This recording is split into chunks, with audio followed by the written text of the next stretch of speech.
Hello friend, स्वागत है आप सभी का आपके अपने यूट्यूब चैनल स्टडी अड्डा 51 में। पिछले वीडियो में मैंने आपको सह्याद्री से निकलने वाली नदियों के बारे में बता दिया था। आज के इस वीडियो में हम बंगाल की खाड़ी में जल गिराने वाली नदियों पर चर्चा करेंगे। इसके पहले सह्याद्री में जल गिराने वाली नदियों से पहले मैंने आपको अरब सागर में जल गिराने वाली नदियों के बारे में पढ़ा दिया था। आज हम देखेंगे कि बंगाल की खाड़ी में जल गिराने वाली नदियाँ। ठीक है, देखते हैं। देखिए, बंगाल की खाड़ी में जल गिराने वाली नदियाँ तो लिखना है, पहला पॉइंट लिखना है, हेडिंग बना लेनी है। बंगाल की खाड़ी में, बंगाल की खाड़ी में जल गिराने वाली नदियाँ। ठीक मेरे भाई, तो क्या लिखना है? हेडिंग बनानी है बंगाल की खाड़ी में जल गिराने वाली नदियाँ। ठीक, अब इसमें लिखिए देखिए, बंगाल की खाड़ी में जल गिराने वाली नदियाँ, ऊपर से गंगा भी आती है और गंगा जब पश्चिम बंगाल में प्रवेश करती है तो इसका नाम हो जाता है भागीरथी। भागीरथी दो धाराओं में पश्चिम बंगाल में बढ़ती है। एक आती है दामोदर नदी, नीचे चली आती है, सॉरी दामोदर नहीं, हुगली नदी, जो दो धाराओं में बढ़ती है। ये नीचे की धारा, जो नीचे को धारा आती है दक्षिण की तरफ आती है, उसे हुगली नदी कहते हैं, और जो आगे निकल जाती है उसे भागीरथी, और आगे जाके इसको पद्मा का नाम, मतलब इसको पद्मा कहा जाता है। तो ये भी नदी, गंगा नदी भी बंगाल की खाड़ी में जल गिराती। फिर उसके बाद एक है दामोदर नदी, फिर उसके बाद है स्वर्णरेखा नदी, फिर उसके बाद है वैतरणी नदी, फिर उसके बाद महानदी। तो आज हम 4 नदियों के बारे में पढ़ेंगे। स्वर्णरेखा नदी, फिर उसके बाद आपकी क्या बोलते हैं वैतरणी नदी, फिर उसके बाद ब्राह्मणी नदी, फिर उसके बाद महानदी। ठीक है, तो लिख लीजिए। सबसे पहले इसका क्रम लिख लीजिए। इस पर मैं आज आपको 4 नदियों के बारे में पढ़ाऊंगा, सिर्फ 4 नदियों के बारे में। अगले वीडियो में उसको भी बनाऊंगा, जो नदियां बची हुई हैं सारी नदियां बनाऊंगा। आज हम जिस नदी के बारे में पढ़ेंगे उस नदी को मैंने इस बोर्ड पे बनाया हुआ है। तो लिखिए बंगाल की खाड़ी में, लिखना है कि बंगाल की खाड़ी में जल गिराने वाली नदियों का क्रम उत्तर से दक्षिण इस प्रकार है। पहले आपको लिखना है स्वर्णरेखा नदी, फिर लिखना है वैतरणी नदी, फिर उसके बाद ब्राह्मणी नदी, फिर उसके बाद महानदी नदी, फिर उसके बाद गोदावरी, फिर उसके बाद कृष्णा, और फिर पेन्नार, फिर कावेरी, फिर वैगई, फिर उसके बाद ताम्रपाणी। ये सारी नदियाँ हमको पढ़नी। इनका क्रम उत्तर से दक्षिण की तरफ, इधर से इधर की तरफ, ये सारी नदियाँ लिख लेनी। अब हेडिंग बना लीजिए, सॉरी एक पॉइंट और लिख लीजिए। लिखिए बंगाल की खाड़ी में, लिखिए पूरे भारत की नदियाँ, पूरे भारत की नदियों को लगभग 77%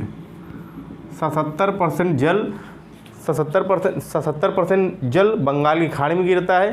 पूरे भारत की नदियों का लगभग 77% जल बंगाल की खाड़ी में गिरता है।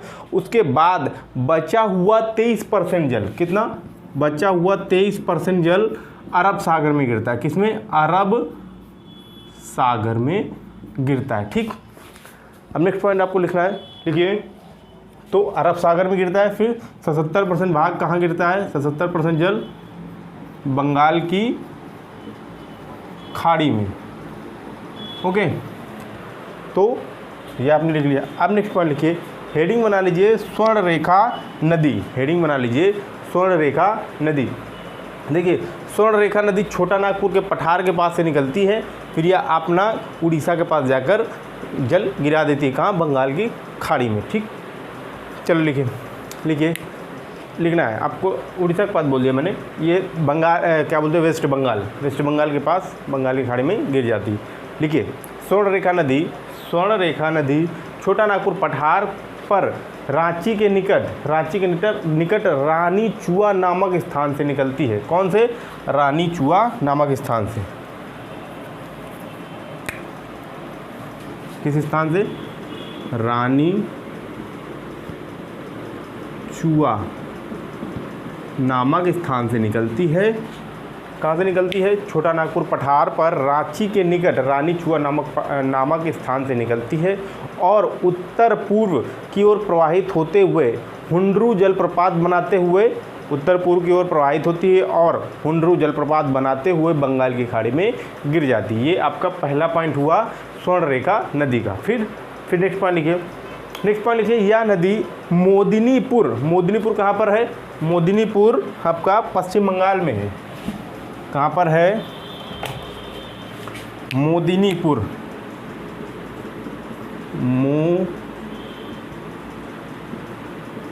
लिखना है, यह नदी मोदिनीपुर ब्रैकेट में लिख लीजिए वेस्ट बंगाल में प्रवाहित होते हुए बंगाल की खाड़ी में गिर जाती है। ठीक, फिर नेक्स्ट पॉइंट लिखिए, छोटा नागपुर पठार। छोटा नागपुर पठार देखिए, छोटा नागपुर पठार एक औद्योगिक क्षेत्र है। औद्योगिक क्षेत्र, यहाँ पर बड़ी बड़ी फैक्ट्रियाँ हैं, तो इन फैक्ट्रियों से जितना भी दूषित जल या अवशिष्ट पदार्थ बचता है या निकलता है, वो सारा कहाँ पर? वो सारा इस स्वर्णरेखा नदी पर गिरा दिया जाता है। इसलिए यह नदी बहुत दूषित है और यही कारण है, दूषित होने के कारण इस नदी पर कोई जलीय जीव जंतु नहीं पाए जाते। इसलिए इसे क्या कहा जाता है? इसलिए इसे इस नदी को जैविक मरुस्थल की संज्ञा दी जाती है। किस नदी को? स्वर्णरेखा नदी को क्या दी जाती है? जैविक मरुस्थल की संज्ञा दी जाती है। ठीक, तो आप इसको कैसे लिखेंगे? लिखिए छोटा नागपुर पठार एक औद्योगिक क्षेत्र है।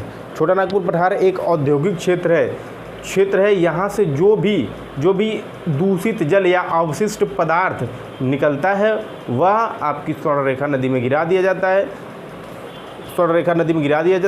गिरा दिया जाता है। फलस्वरूप यह नदी बहुत ही प्रदूषित हो गई है। फिर नेक्स्ट पॉइंट लिखना है, प्रदूषित होने के कारण इसमें कोई जलीय जीव जंतु नहीं पाए जाते, इसलिए इस नदी को जैविक मरुस्थल की संज्ञा दी जाती है। किस नदी को? आपकी स्वर्णरेखा नदी को। ठीक, अब इसके बाद आपको लिखना है, हेडिंग बना लीजिए वैतरणी नदी। क्या बनाएंगे? वैतरणी नदी। लिखिए वैतरणी नदी के बारे में सिर्फ एक पॉइंट लिखना है। देखिए मैंने बताया कि जो है आपका स्वर्णरेखा नदी आपकी कहाँ से निकलती है?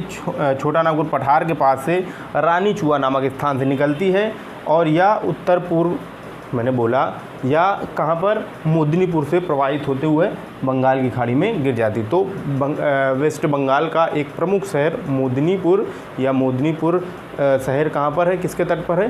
स्वर्णरेखा नदी के तट पर है। ठीक, अब नेक्स्ट पॉइंट लिखिए, हेडिंग बना लीजिए वैतरणी नदी।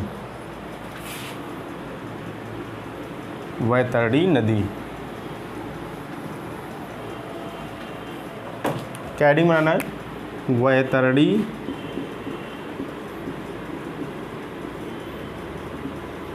वैतरणी नदी। ठीक, ये हेडिंग बनाना। लिखिए वैतरणी नदी उड़ीसा के क्योंझोर पठार, मैंने आपको जब प्रायद्वीपीय भारत का पठार पढ़ाया था उसमें आपको क्योंझोर पठार भी पढ़ाया था। तो जिसने ये वीडियो नहीं देखा है क्योंझोर पठार के लिए, आपको प्रायद्वीपीय भारत का पठार देखना होगा। और मैं सलाह देता हूँ कि आप जैसे जैसे मैं पढ़ाता आया हूँ, पहले लेक्चर से लेकर अंत तक, जहाँ तक मैंने अब मतलब आज का जो वीडियो है ये 22 नंबर का लेक्चर है, तो आप एक से लेकर लगातार एक बात देखते जाएंगे तो ज़्यादा समझ में आएगा। अगर आज ये वीडियो देख लिया, 17 नंबर लेक्चर देख लिया, फिर इसका 16 नंबर देख लिया, फिर 22 नंबर देख लिया, ऐसे आपको समझ में नहीं आएगा। इसलिए आपको क्या करना है? इसलिए आपको एक एक करके सभी लेक्चर 1 से लेकर 22 लेक्चर तक देखने हैं। अगर लगातार देखेंगे तो एक एक चीज़ें समझ में आएंगी, आपका एक भी भूगोल से क्वेश्चन नहीं छूटेगा, चाहे जिस एग्ज़ाम में आप बैठ रहे हो। ठीक है, तो आपको कहाँ से शुरू करना है? आपको 1 नंबर से शुरू करना है। ठीक है, तो लिखिए वैतरणी नदी उड़ीसा के क्योंझोर पठार से निकलती है और उड़ीसा तट पर अपना जल गिरा देती है। सिर्फ एक पॉइंट लिखना है। फिर इसके बाद ये हुआ वैतरणी नदी के बारे में। अब लिखिए ब्राह्मणी नदी।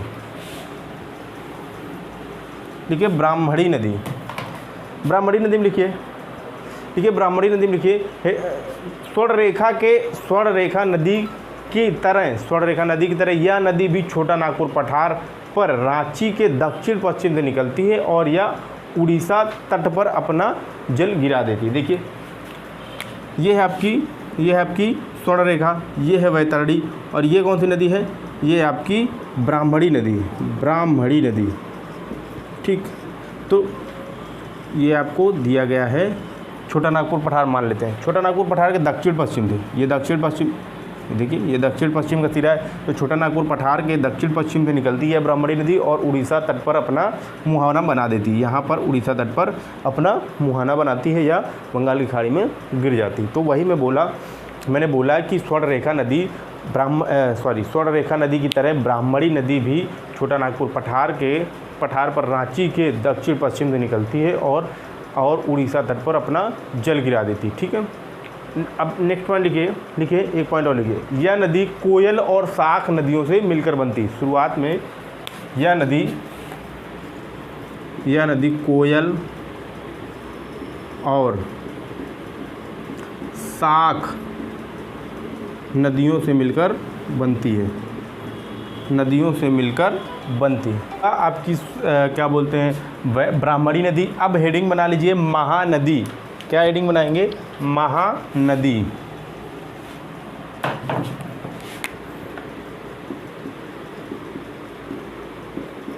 महानदी, ठीक, लिखिए महानदी में लिखिए 851 किलोमीटर लंबी यह नदी छत्तीसगढ़ के दंडकारण्य पठार से निकलती है। किस पठार से? दंडकारण्य पठार से निकलती है। या फिर इस नेक्स्ट पॉइंट पे लिखिए, या फिर रायपुर जिले के सिहावा पहाड़ी से निकलती है। रायपुर जिले में सिहावा पहाड़ी से निकलती है। कौन सी नदी? आपकी महानदी। किस पहाड़ी से? आपसे क्वेश्चन पूछा जाएगा कि महानदी किस पहाड़ी से निकलती, तो सिहावा पहाड़ी, सिहावा पहाड़ी, ठीक। या फिर कहाँ से निकलती है? दंडकारण्य पठार से निकलती है, ठीक है, सिहावा पहाड़ी से निकलती है। फिर नेक्स्ट पॉइंट लिखिए, इसकी सहायक नदियाँ। किसकी सहायक नदियाँ? इसकी सहायक नदियाँ इस प्रकार है। इसकी सहायक नदियाँ लिखिए, नंबर 1 पे लिखिए शिवनाथ, फिर नंबर 2 पे लिखिए हसदो, शिवनाथ या हसदो।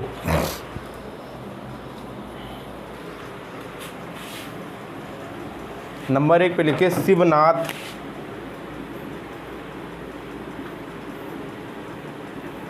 हसदो,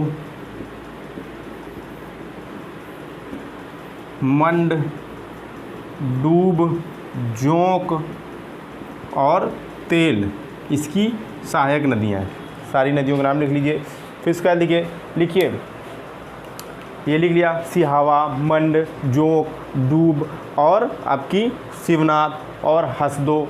फिर उसका लिखना है, लिखिए डूब इस नदी के उत्तर से आकर डूब नदी इस नदी के उत्तर से आकर मिलती है तथा जोंक व तेल नदी दक्षिण से आकर मिलती हैं। ठीक है, जैसे उत्तर से आकर ये नदी आपकी क्या बोलते हैं, कौन सी होगी? डूब नदी। फिर उसका जोंक और वह तेल नदी दक्षिण से आकर मिलती है, ठीक। फिर इसका लिखिए, छत्तीसगढ़ में महानदी की घाटी को महानदी का बेसिन कहा जाता है। महानदी का बेसिन कहा जाता है। क्या कहा जाता है? महानदी का बेसिन कहा जाता है। कहाँ पर? छत्तीसगढ़ में महानदी की घाटी को महानदी का बेसिन कहा जाता है। फिर इसका लिखिए, हीराकुंडा या टिकरपारा या नराज इस नदी की प्रमुख बहुउद्देशीय परियोजना है। क्या? हीराकुंड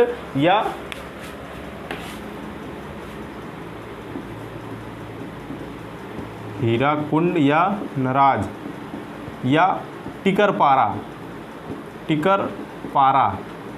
इस नदी की प्रमुख बहुउद्देशीय परियोजनाएं हैं। ठीक है, ये हुई आपकी आज की 4 नदियाँ, स्वर्णरेखा नदी और वैतरणी नदी, ब्राह्मणी नदी, फिर उसके बाद महानदी नदी।